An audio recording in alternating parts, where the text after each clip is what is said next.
David, thank you for calling.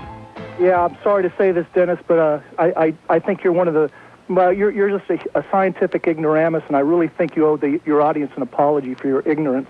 You don't even know the difference between weather and climate. You don't even call in. The fact is that you have NASA scientists like James Hansen and Gavin Schmidt from realclimate.org that have completely destroyed every single one of these fraudulent arguments. You do your listeners a disservice, and not only that, you're an environmental criminal for pawning off all this garbage. It's really despicable. In fact, I think you really owe an apology to your listeners, because it's just not right that you just openly lie. So my question, another question, are you just doing this out of complete ignorance because you don't even know the difference between weather and climate? Or is it because you're just genuinely evil and you really could put profit over people, and anything that makes a buck for the oil and gas industry is great for you? I can't take it anymore, Mr. Prager. You've destroyed this country along with the other super right-wing nuts that are on the radio. Anything more to say? I have plenty more to say. Go on. The more you talk, the better it is for me. Continue. Oh, yeah, I know, Mr. Prager. I love your calmness. You're like a huckster, like a snake oil salesman that comes on. You don't have a single scientifically peer-reviewed journal, do you, Mr. Prager? You know nothing about global warming. You didn't even know that climate and weather are totally different and they're totally independent. And the fact is that every global climate scientist would always say that weather is unpredictable because of the number of uncertainties and chaotic conditions in the local. You're a scientific ignoramus. I teach science. I've taught it since 1982, and I can positively tell you that you are a disgrace to be on the airwaves talking science. It's just disgraceful. Okay, I'll give my answer. This is how you folks regard us. It's usual. We're right-wing evils, which is redundant to you people because right-wing means evil. We're right-wing because we differ with you.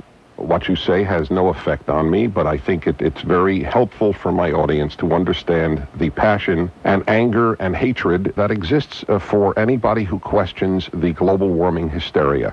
I had the same calls, David, from people who yelled at me for being a scientific ignoramus and for being evil when I spoke about the hysteria over heterosexual AIDS in America.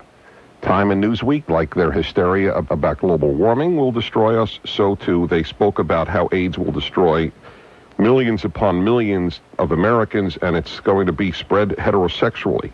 That was the lie. I called them on the lie. You don't hear a thing about heterosexual AIDS now in America. But that doesn't matter, because as I've always said, being on the left means never having to say you're sorry. But I got all forms of responses like your own about the heterosexual AIDS issue. And the beauty about your side on this one is, unlike the heterosexual AIDS, which was predicted for very soon, and it was shown to be a fraud, this one you predict for 2060. So I don't know if I'll be on the air in 53 years. And I don't know if you'll be alive in 53 years or I will be alive in 53 years for you to apologize for your rant. But it is a rant, and it's important that people hear what you have to say, and I thank you for calling. The number of scientists who dispute this, including the leading climatologist at MIT, I just don't know how your side dismisses these people. They all ignoramuses? Is everybody? And I work for the oil companies? Do you understand how many people, not all folks, but people like David think? You can't possibly be sincere in what you believe. You must be a shill for oil companies. This is how Marxism is alive. There's always an economic reason for people who differ with the people like him on the left. It must be an economic reason. It can't be that you sincerely believe this. It can't be that you have your own list of eminent scientists. It's not possible, because we know the truth. David knows the truth. The rest of us are liars.